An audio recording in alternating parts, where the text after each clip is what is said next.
Hi friends, உங்க அப்டோமன்ல சேர்ந்துருக்கிற ஃபேட்டை குறைக்கணும்னா நான் சொல்ற இந்த 3 ஒர்க் அவுட்டை நீங்க ஃபாலோ பண்ணுங்க.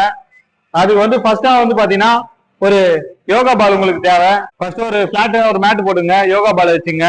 இதுல அப்பரு லோயர் ரெண்டுமே ஒரே நேரத்தில் ஆக்டிவேட் ஆகணும். கமான் அப், ஹோல்ட் பண்ணி ஸ்லோவா டவுன் டவுன், கமான் அப்.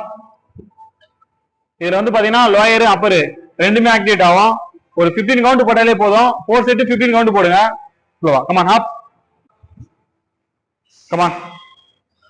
Okay okay. Second workout பாத்தீங்கன்னா ஹீல் டச். கமான். இது வந்து பாத்தீங்கன்னா உங்களுடைய ஆப்ளிக் மசில் ஃபோக்கஸ் பண்ணும். நிறைய பேருக்கு வந்து பாத்தீங்கன்னா சைடுல தான் பெலி ஃபேட் அதிகமா இருக்கும். ஸோ இது ஒரு 20 கவுண்ட் வந்து பாத்தீங்கன்னா ஒரு 4 செட் மட்டும் போடுங்க. கமான். Okay super. இதுல லாஸ்ட் ஒர்க் அவுட் பாத்தீங்கன்னா டெட் பிளாங்க். இதுல வந்து பாத்தீங்கன்னா லைட்டா மேல மட்டும் அப் பண்ணு. ஓகே, மேல ஸ்ட்ரைட் ஃபோக்கஸ். பிரீத் இன் பிரீத் அவுட் ஸ்லோவா பண்ணுங்க. இது வந்து பாத்தீங்கன்னா உங்க அப்டோமனுக்கு வந்து ரொம்ப ஸ்பீடா சப்போர்ட் பண்ணும். அதே மாதிரி கோர் ஸ்ட்ரென்த் ஆகிறதுக்கு இந்த பிளாங்க் வந்து ரொம்ப யூஸ்ஃபுல்லா இருக்கும். ஸோ இதே மாதிரி ஆப்ஸ் வந்துடலாம் நினைக்காதீங்க. டயட் ஃபாலோ பண்ணுங்க. இதே மாதிரி நீங்க ஃபாலோ பண்ணீங்கன்னா கம்பல்சரி ரிசல்ட் இருக்கும். Thank you friends.